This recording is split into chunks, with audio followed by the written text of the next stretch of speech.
பகலில் சாரல் மழை தூவானம் போல் பெய்து கொண்டிருந்தது.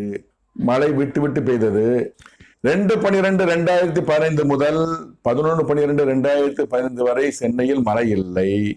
பிற மாவட்டங்களாகிய நாகப்பட்டினம், வேதாரண்யம், காரைக்கால், புதுச்சேரி, பட்டுக்கோட்டை, திண்டுக்கல், பேரையூர் போன்ற மற்ற இடங்களில் தொடர்ந்து கனமழை பெய்து வந்தது.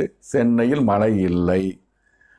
1/12/2015 பெய்த கனமழை தொடர்ந்து பெய்திருந்தால் சென்னையில் மேலும் வெள்ளம் அதிகமாயிருக்கும்.